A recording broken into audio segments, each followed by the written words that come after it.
So I'm going to read this story to you, A Sound of Thunder by Ray Bradbury. Remember to pause the video whenever you need to answer one of the guided questions. I'll point them out when they come up for you to answer them. It won't let you move on or unblur the text until you've answered it correctly, so make sure to follow along. If you need to adjust the font size, you can here if you want to make it bigger. You can also listen to it here instead of listening to me if you don't like mine. But any of those is fine as long as you're reading. So this says Sound of Thunder by Ray Bradbury. It was published in 1952. Ray Bradbury, from 1920 to 2012, was an American author and screenwriter. Bradbury wrote in various genres, including fantasy, science fiction, horror, and mystery fiction. In this short story, set in the future, a man travels back in time to when the dinosaurs walked the earth. As you read, take notes on Eccles' actions while he is in the past. This part you don't have to do. I'm going to have you take notes on something else, so you can ignore the part in bold. Paragraph 1. The sign on the wall seems to quaver under a film of sliding warm water. Eccles felt his eyelids blink over his stare, and the sound burned in this momentary darkness. Time Safari Inc. Safaris to any year in the past. You name the animal, we take you there, you shoot it. A warm phlegm gathered in Eccles' throat. He swallowed and pushed it down. The muscles around his mouth formed a smile as he put his hand slowly out upon the air, and in that hand waved a check for $10,000 to the man behind the desk. Does this safari guarantee I come back alive? We guarantee nothing, said the official, except the dinosaurs. He turned. This is Mr. Travis, your safari guide in the past. He'll tell you what and where to shoot. If he says no shooting, no shooting. If you disobey instructions, there's a stiff penalty of another $10,000 plus possible government action on your return.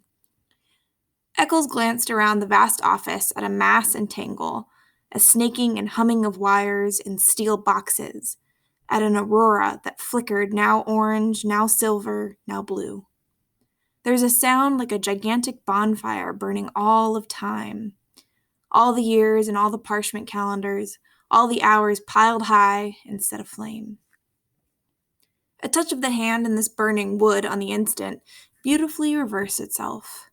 Eccles remembered the wording in the advertisements to the letter. Out of chars and ashes, out of dust and coals like golden salamanders, the old years, the green years might leap. Roses sweeten the air, white hair turn Irish black, wrinkles vanish, everything fly back to seed, flee death, rush down to their beginnings. Suns rise in western skies and set in glorious easts. Moons eat themselves opposite to the custom. All and everything cupping in another like Chinese boxes, rabbits into hats, all and everything returning to the fresh death, the seed death, the green death, to the time before the beginning. A touch of a hand might do it, the merest touch of a hand. Unbelievable, Eccles breathed, the light of the machine on his thin face. A real time machine.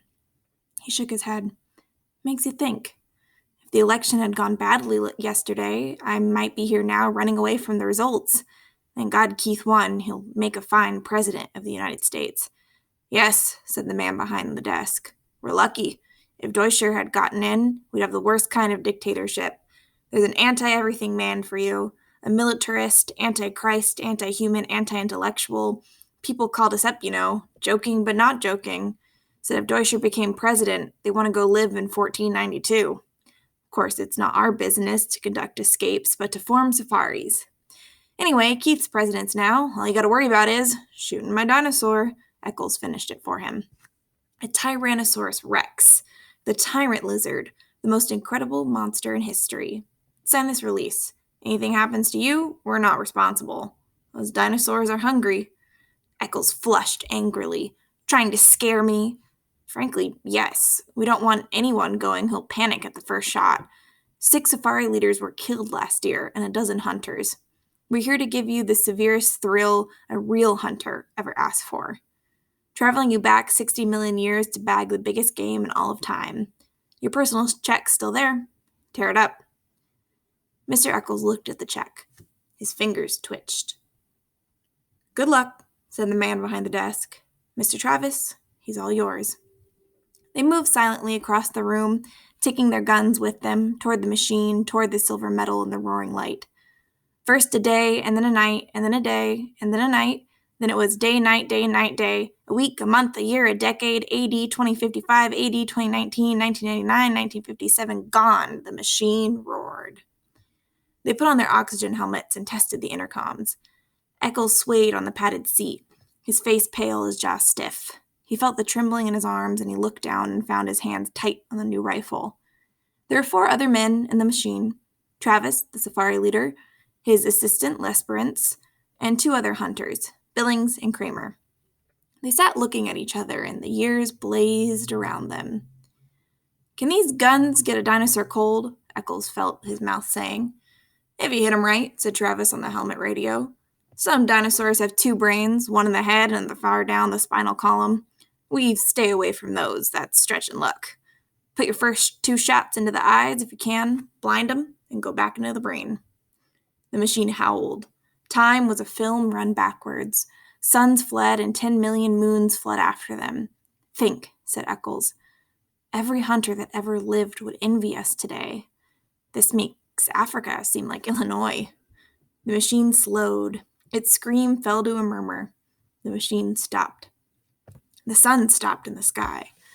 The fog that had enveloped the machine blew away, and they were in an old time, a very old time indeed. 3 hunters and 2 safari heads with their blue metal guns across their knees. "Christ isn't born yet," said Travis. "Moses has not gone to the mountain to talk with God. The pyramids are still in the earth, waiting to be cut and put up. Remember that. Alexander, Caesar, Napoleon, Hitler, none of them exists." The men nodded. "That," Mr. Travis pointed, "is the jungle of 60,002,055 years before President Keith." He indicated a metal path that struck off into green wild wilderness, overstreaming swamp among giant ferns and palms. "And that," he said, "is the path laid by Time Safari for you to use.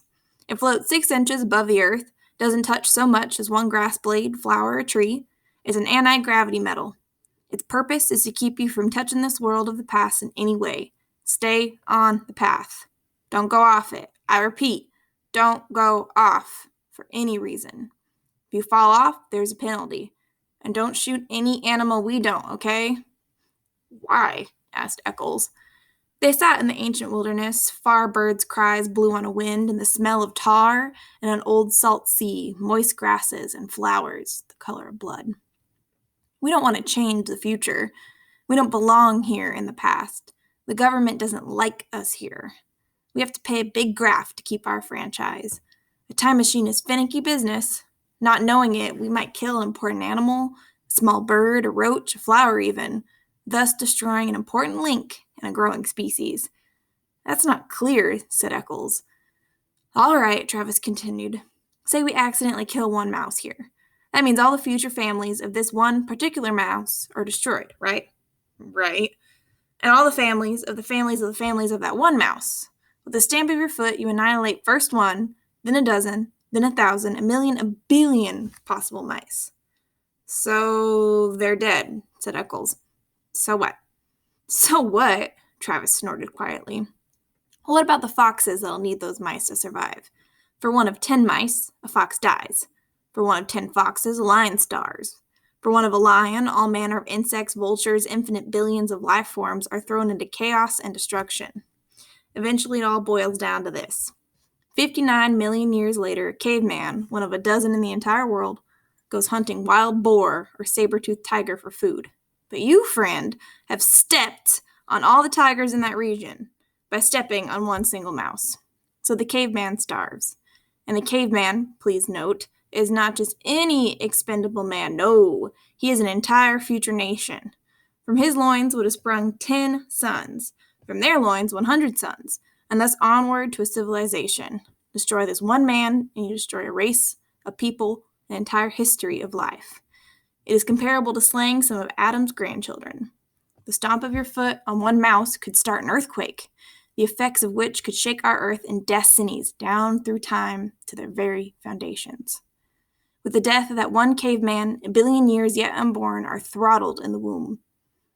Perhaps Rome never rises on its 7 hills. Perhaps Europe is forever a dark forest, and only Asia waxes healthy and teeming. Step on a mouse and you crush the pyramids. Step on a mouse and you leave your print like a Grand Canyon across eternity. Queen Elizabeth might never be born. Washington might not cross the Delaware. There might never be a United States at all. So be careful, stay on the path, never step off. I see, said Eccles. Then it wouldn't pay for us to even touch the grass? Correct. Crushing certain plants could add up infinitesimally. A little error here would multiply in 60,000,000 years, all out of proportion. Of course, maybe our theory's wrong. Maybe time can't be changed by us. Or maybe it can be changed only in little subtle ways. A dead mouse here makes an insect imbalance there, population disproportion later, a bad harvest further on, a depression, mass starvation, and finally a change in social temperature in far-flung countries. Something much more subtle like that. Perhaps only a soft breath, a whisper, a hair pulling on the air, such a slight change that unless you look close, you wouldn't see. Who knows? Who really can say he knows? We don't know, we're guessing. But until we do know for certain whether our messing around in time can make a big roar or a little rustle in history, we're being careful. This machine, this path, your clothing and bodies were sterilized, as you know, before the journey. We wear these oxygen helmets so we can't introduce our bacteria into an ancient atmosphere. How do we know which animals to shoot? They're marked with red paint, said Travis. Today, before our journey, we sent Lesperance here back with the machine. He came to this particular era and followed certain animals. Studying them? Right, said Lesperance. I tracked them through their entire existence, noting which of them lives longest. Very few. How many times they mate? Not often. Life's short. When I find one that's going to die when a tree falls on him, or one that drowns in a tar pit, I know the exact hour, minute, and second. I shoot him paint bomb. It leaves a red patch on his side. We can't miss it. Then I correlate our arrival in the past so that we meet the monster not more than 2 minutes before he would have died anyway. This way, we kill only animals with no future that are never going to mate again. You see how careful we are? But if you came back this morning in time, said Eccles eagerly, you must have bumped into us, our safari. How did it turn out? Was it successful? Did all of us get through alive? Travis and Lesperance gave each other a look. That'd be a paradox, said the latter.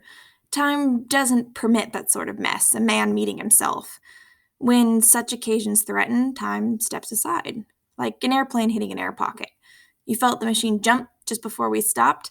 That was us passing ourselves on the way back to the future. We saw nothing. There's no way of telling if this expedition was a success, if we got our monster, or whether all of us, meaning you, Mr. Eccles, got out alive. Eccles smiled palely. Cut that, said Travis sharply. Everyone on his feet. They were ready to leave the machine. The jungle was high, and the jungle was broad, and the jungle was the entire world forever and forever. Sounds like music and sounds like flying tents filled the sky, and those were pterodactyls soaring with cavernous gray wings, gigantic bats of delirium and night fever. Eccles balanced on the narrow path, aimed his rifle playfully. Stop that, said Travis. Don't even aim for fun, blast you. If your gun should go off, Eccles flushed. Where's our Tyrannosaurus? Lesperance checked his wristwatch. Up ahead. We'll bisect his trail in 60 seconds. Look for the red paint. Don't shoot till we give the word. Stay on the path. Stay on the path. They moved forward in the wind of morning. Strange, murmured Eccles. Up ahead, 60,000,000 years, election day over. Keith made president and everyone's celebrating, and here we are, 1,000,000 years lost and they don't exist. The things we worried about for months, a lifetime, not even born or thought of yet.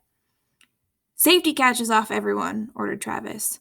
You, first shot, Eccles. Second, Spilling. Third, Kramer.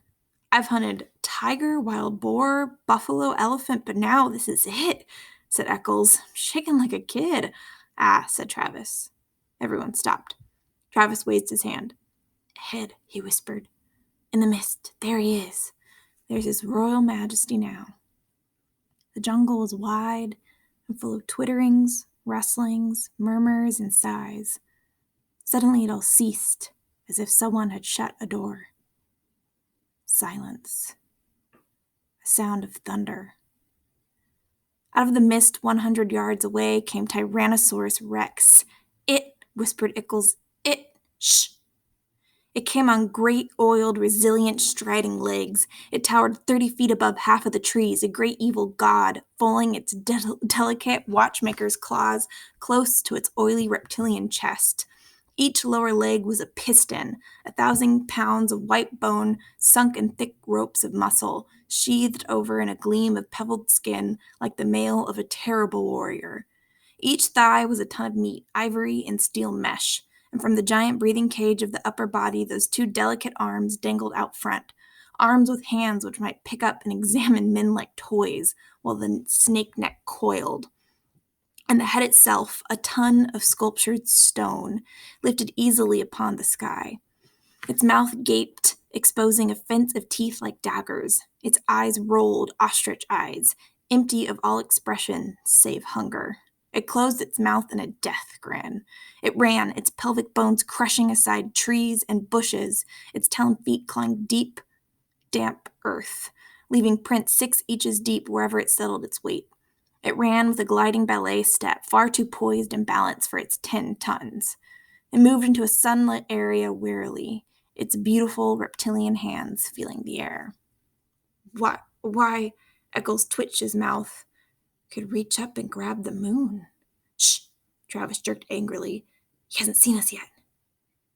It can't be killed, Eccles pronounced this verdict quietly, as if there could be no argument. He had weighed the evidence, and this was his considered option. The rifle in his hand seemed a cap gun. We're fools to come. This is impossible. Shut up, hissed Travis. Nightmare. Turn around, commanded Travis. Walk quietly to the machine. We'll remit 1/2 your fee. I didn't realize it would be this big, said Eccles. I miscalculated, that's all, and now I want out. It sees us. There's the red paint on its chest. The tyrant lizard raised itself. Its armored flesh glittered like 1,000 green coins. The coins, crusted with slime, steamed. In the slime, tiny insects wriggled so that the entire body seemed to twitch and undulate, even while the monster itself did not move. It exhaled. The stink of raw flesh blew down the wilderness. Get me out of here, said Eccles. It was never like this before. I was always sure I'd come through alive. I had good guides, good safaris, and safety. This time I figured wrong. I've met my match in a minute. This is too much for me to get a hold of.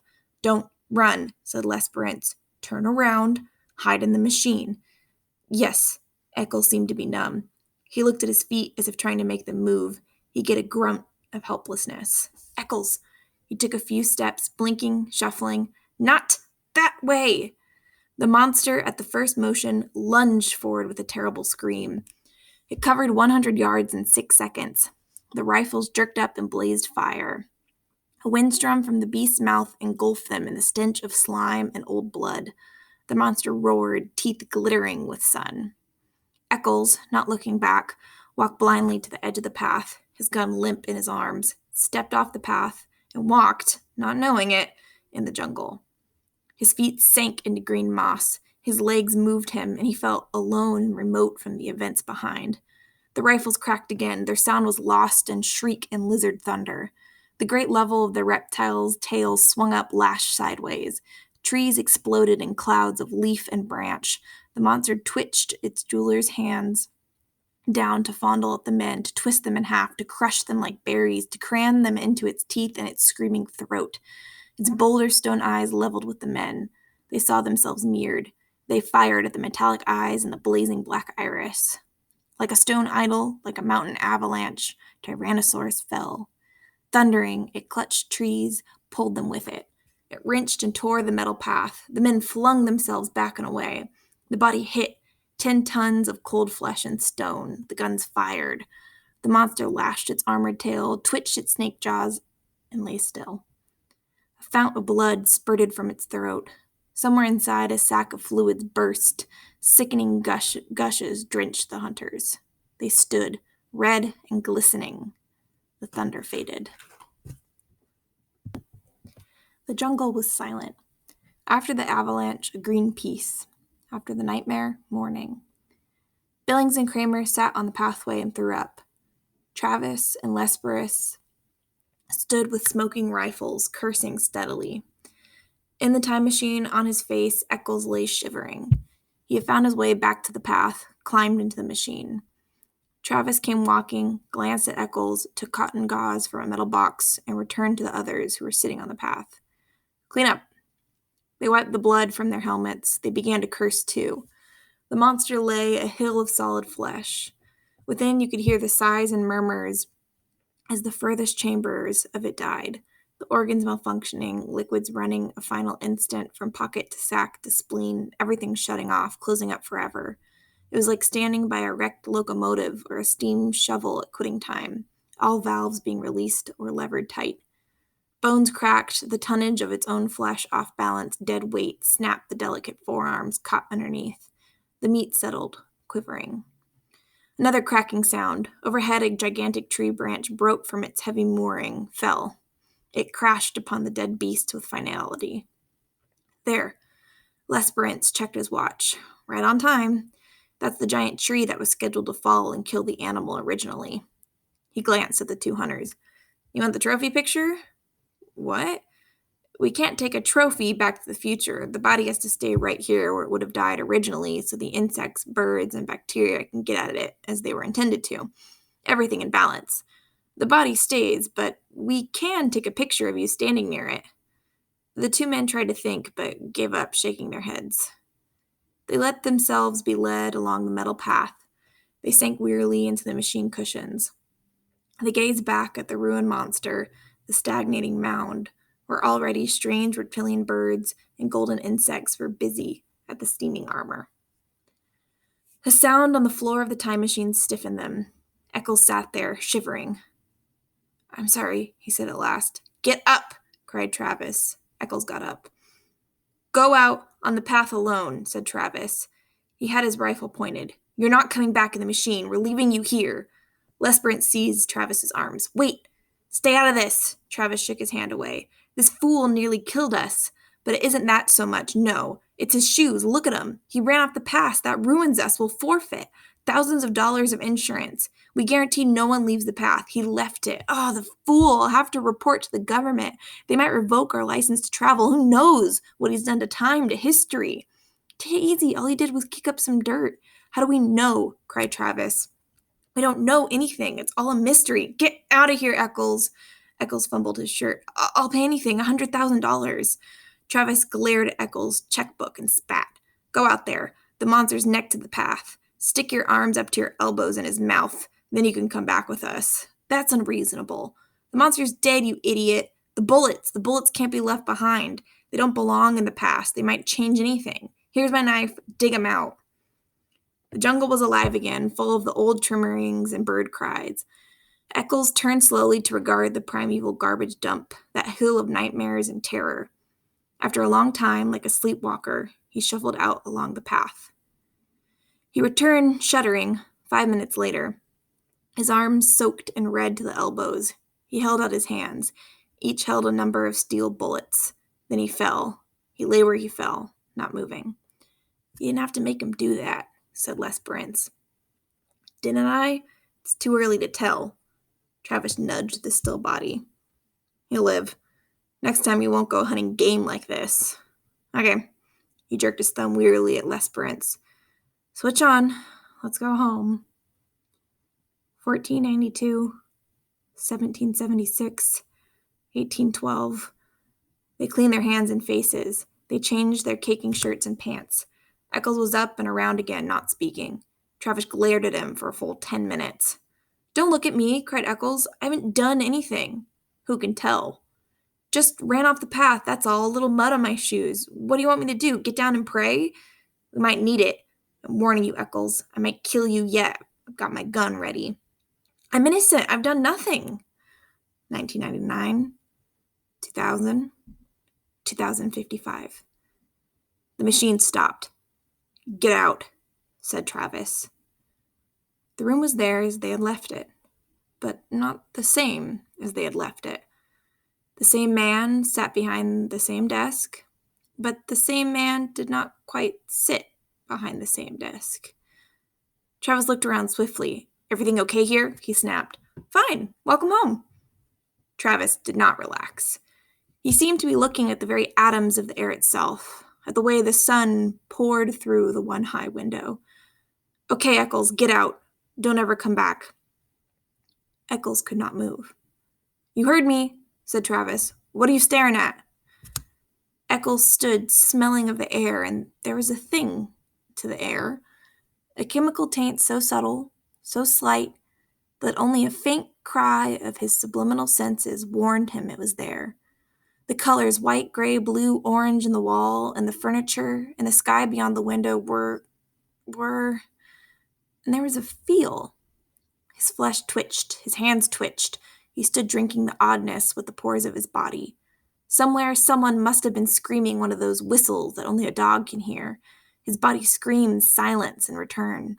Beyond this room, beyond this wall, beyond this man who was not quite the same man, seated at this desk that was not quite the same desk, lay an entire world of streets and people. What sort of world it was now, there was no telling. He could feel them moving there beyond the walls, almost like so many chess pieces blown in a dry wind. But the immediate thing was the sign painted on the office wall, the same sign he had read earlier today on first entering. Somehow the sign had changed. Time Safari Inc. Safars to any year in the past. You name the animal. We take your terror. You shoot it. Eccles felt himself fall into a chair. He fumbled crazily at the thick slime on his boots. He held up a cod of dirt, trembling. No, it can't be. Not a little thing like that. No. Embedded in the mud, glistening green and gold and black, was a butterfly. Very beautiful and very dead.